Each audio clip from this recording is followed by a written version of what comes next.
सुप्रभात। मैं हूं जगेंद्र राणा। आज का हमारा आध्यात्मिक विषय रहेगा एकत्ववाद। एकत्ववाद देखिए, धार्मिक क्षेत्र में आजकल बहुत से वाद निकल पड़े हैं।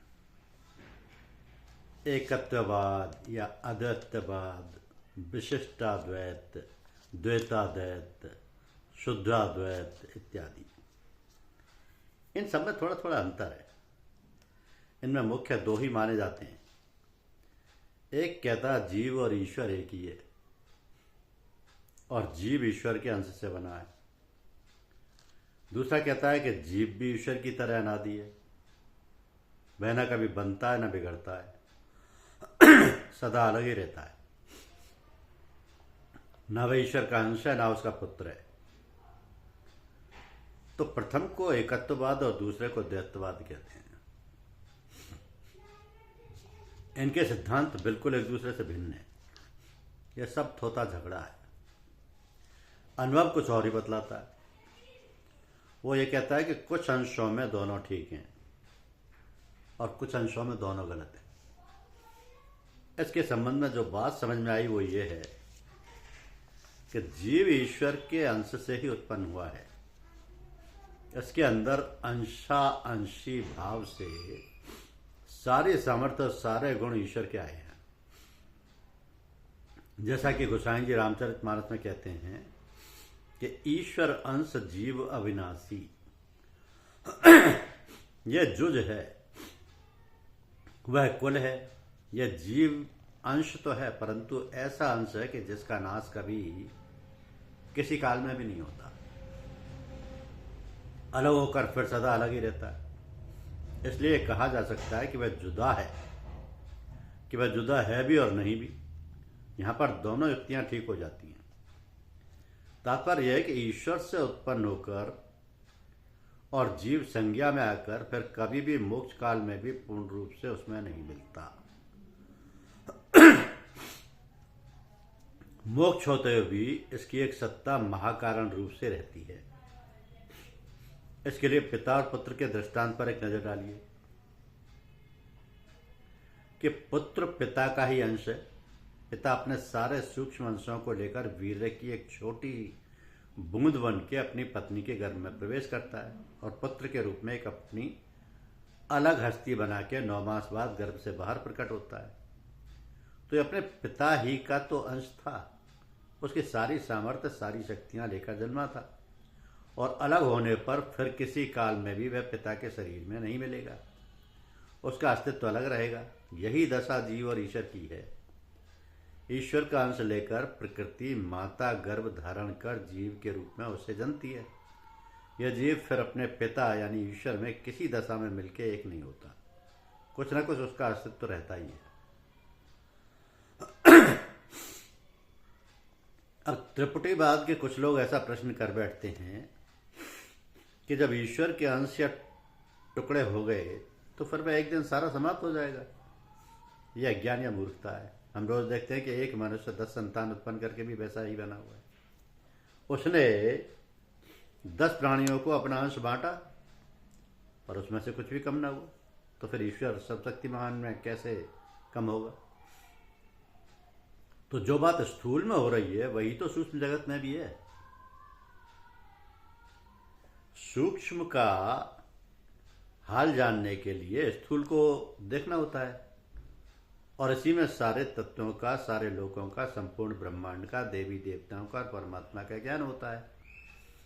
कहीं दूसरी जगह भटकने की आवश्यकता नहीं होती। तो जीव को सदा एक ही ध्येय रहता है। जीव का सदा एक ही ध्येय रहता है, सुख या शांति प्राप्त करना। वह हमेशा सुख या चैन के लिए लालायित रहता है। प्रत्येक वस्तु में वह आनंद टटोला करता है। उसके सारे प्रयत्न इसी सुख के लिए होते हैं।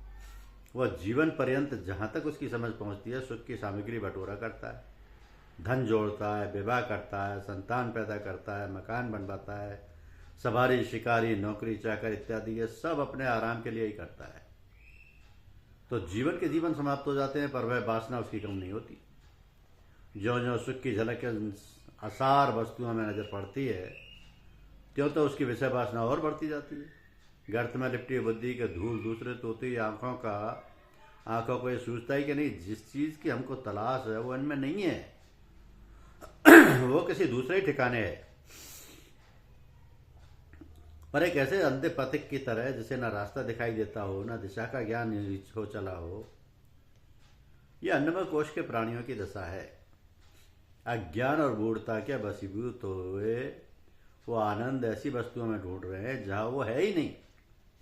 आशा लगाकर जिस डाली को पकड़ते हैं वही टूट जाती है, वो टूट के गिर पड़ती है। बुलबुल बन के जिस फूल की ओर दौड़ते हैं वही देखते देखते कुमला जाता है। मधुकर बनकर जिस कली का रस लेने जाते हैं वही कली उन्हें कैद कर लेती है।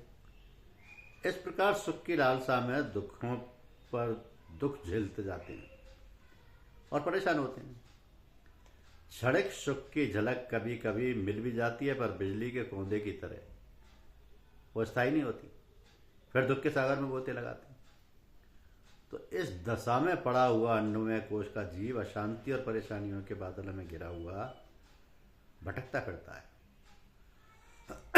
कभी ठोकर लगती है, कभी मुंह के बल गिरते हैं, कभी कांटों में उलझते हैं, कभी जल में डुबकी लगाते हैं, पर चेत नहीं होता। असली ध्येय की ओर उनका मुख नहीं होता। यही भ्रम है, यही जीव का वहम है, जो अन्नमय कोश के प्रभाव से अंतःकरण के मलिन और विकारी हो जाने से उत्पन्न होता है।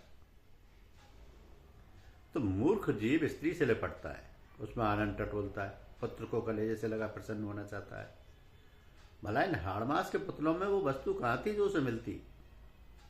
कभी धन और वैभव में उसे ढूंढने लगता है, पर वहां भी उसके पते नहीं मिलते।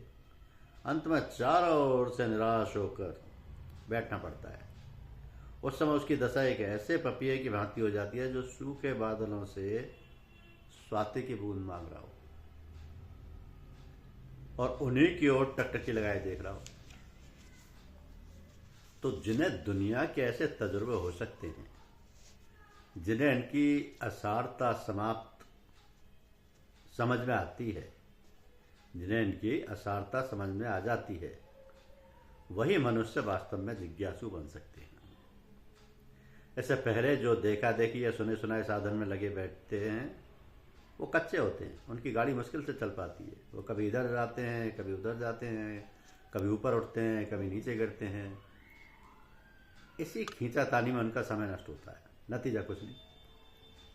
तो जब तक मन की ये दशा ना हो जाए, जब तक यह निश्चय ना हो जाए कि सुख संसारी वस्तुओं में नहीं है, अर्थात आनंद का भंडार कहीं दूसरी जगह है, तब तक साधना हो ही नहीं सकती और ना करनी चाहिए। तो सहस्त्रों साधकों में से दो एक अपने असली ध्येय तक पहुंच पाते हैं। शेष तो मार्ग में भटकते रहते हैं या किसी भंवर में डूब जाते हैं। इसका कारण और कुछ नहीं, केवल उनके निश्चय का डामाडोल होना है। वो अब तक ये यकीन ही नहीं कर सके कि हमारी चाहिए हुई चीज इस स्थान पर नहीं है, उसके लिए किसी दूसरी जगह जाना होगा। यही कमजोरी है जो साधकों को सफलता तक नहीं पहुंचने देती, वरना अपने लाभ को कौन छोड़ता है। इस प्रकार की बुद्धि प्राप्त करना ही वैराग्य कहलाता है। तो वैराग्य के अर्थ है सांसारिक पदार्थों से मोह ना करना और उनका ममत्व कम हो जाना। जब तक ये नहीं हो पाता तब तक अभ्यास ठीक नहीं बन पाता। आदमी एक ओर को चल पाता है, पूर्व का चलने वाला रागी पश्चिम की तरफ एक ही समय में कैसे चल सकता है। हम दोनों को पकड़ते हैं, दुनिया को भी और आनंद स्वरूप को भी, इसलिए दोनों में फेल होते हैं। ना माया मेरी न राम, दोनों जान से गए। तो कहने का तात्पर्य ये नहीं है कि सब छोड़ छाड़ के जंगल में जा बैठो, वहां भी तो दुनिया ही है। ब्रह्मांड में ऐसा कौन सा स्थल होगा जहां माया का खेल ना हो या माया का खेल ना हो रहा हो। सारा संसार ही संसार है, इसको छोड़ के हम कहाँ जा सकते हैं। रहो इसी में रहो और सारे संसारी काम भी करो, पर उनमें अपना फसाद मत रखो। इसकी निसारता को विवेक द्वारा विचार करते रहो। इसके अभ्यास में उन्नति होगी और जल्दी ही तुम ईश्वर के समीप पहुंच सकोगे। यदि ये नहीं कर सकते हो तो इतना ही करो कि 24 घंटों का सारा समय शरीर के लिए हो और सुबह व शाम का घंटा आत्मा के लिए हो। एक समय में एक ही काम करो। जब आत्मा को खुराक देने बैठो तो शरीर और शरीर से संबंध रखने वाले किसी पदार्थ की ओर चित्त मत जाने दो। यदि वह चला जाए तो जबरदस्ती खींचकर उसी काम में लगाओ कि जिससे तुमने आरंभ किया है, और जब शरीर के लिए काम करने लगो तो उधर मत झांको। एक ही लगन हो और एक ही काम हो तो काम जल्दी पूरा होता है, चाहे उधर का हो चाहे इधर का हो। तो ऐसी आदत बनाने का अभ्यास अपनाओ, आगे वैराग्य अपने आप आ जाएगा। वैराग्य शरीर से किसी वस्तु के त्यागने का नाम नहीं है, बल्कि मन को अलग रखने का नाम है। वैराग्य के बिना अभ्यास चलता ही नहीं है। भजन के समय संसारी वासनाओं से दूर रहने और शेष समय में विचार करते रहने से वैराग्य दृढ़ हो जाता है। उसी के द्वारा मनुष्य ऊंचा उठता है और महापुरुष बनता है। तो जो लोग अभ्यास के साथ साथ वैराग्य नहीं रखते, उनकी दशा उस तोते की तरह होती है जो जिंदगी भर राम नाम जपता रहा हो, मगर बिल्ली को देखते ही टाँ टाँ करने लगता हो। समय आते हैं, परीक्षाएं होती हैं, काम क्रोध मद तृष्णा इत्यादि के हमले सताते हैं, वासनाएं अंदर एक आंधी उठाती हैं। उस समय सारा ज्ञान रुखसत हो जाता है और वह अभ्यासी संसारियों की तरह काम क्रोध लोभ मोह के पंजों में पड़ बिलखता है, रोता है और ना करने वाले काम कर बैठता है। यही अभ्यास की असफलता का सबूत है। तो अभ्यास करने से पूर्व अपने अंदर सच्ची निष्ठा और सच्ची जिज्ञासा उत्पन्न करनी चाहिए, तब इसमें कदम रखना चाहिए, वरना खतरा ही खतरा है। आगे अभ्यास करने के लिए हमें क्या क्या और करना होगा? पहले साधना शब्द पर विचार करें कि साधना किस चिड़िया का नाम है, जिस नाम को हम समझते नहीं, जिसके हानि लाभ का हमें पता ही नहीं, जिसके सिद्धांत आज तक हमने कानों में पहुंचे ही नहीं हमारे, उसमें श्रद्धा नहीं आ सकती। बिना चित्त लगे वो काम पूरा हो ही नहीं पाएगा। इसलिए प्रथम साधना शब्द पर विचार किया जाना ही ठीक रहेगा कि साधना शब्द का प्रयोग हमारे सांसारिक और परमार्थिक दोनों कार्यों के लिए हो सकता है, परंतु परभाषा में कोई मनुष्य सांसारिक कामों के लिए साधना शब्द उच्चारण नहीं करता। ये नाम जुबान पर आते ही ये समझ लिया जाता है कि ये काम शरीर से नहीं बल्कि आत्मा से संबंध रखने वाला है, माया रूपी जगत से नहीं बल्कि शुद्ध चैतन्य ईश्वर से रिश्ता जोड़ने वाला है।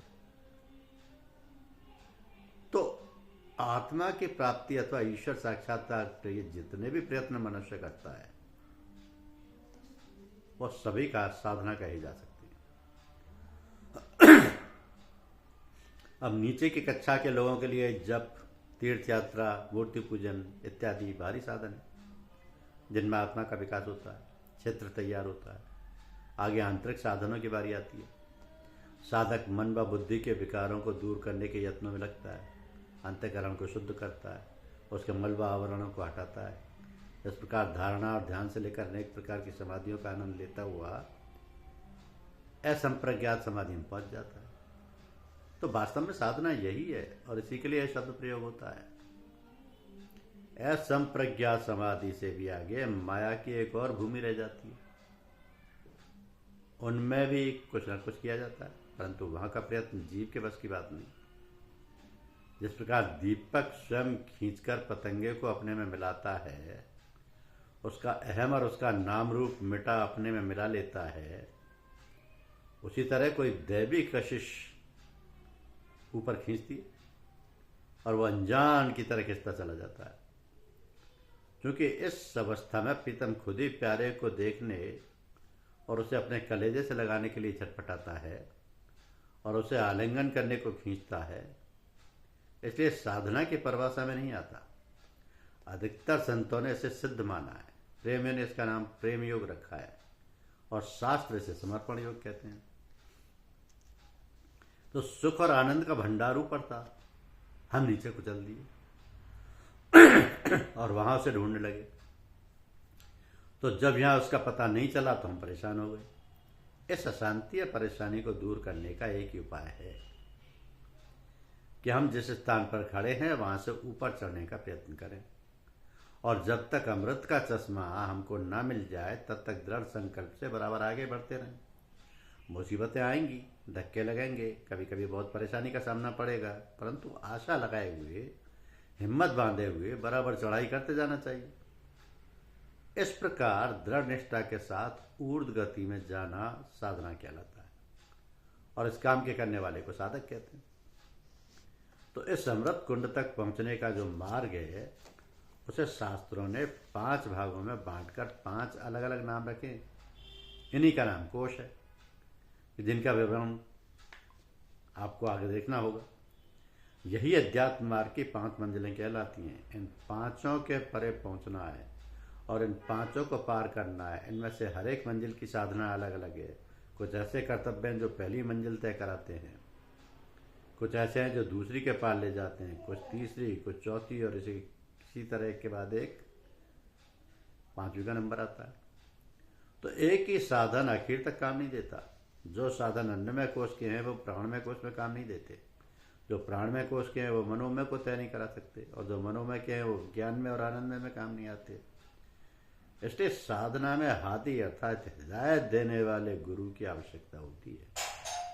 वह ठीक निर्णय करके बताता है कि तुम्हें जन्म में या पूर्व जन्मों में अमुक स्थान तक चढ़ाई कराए हो और आगे इस क्रिया के सहारे तुम्हें जाना होगा।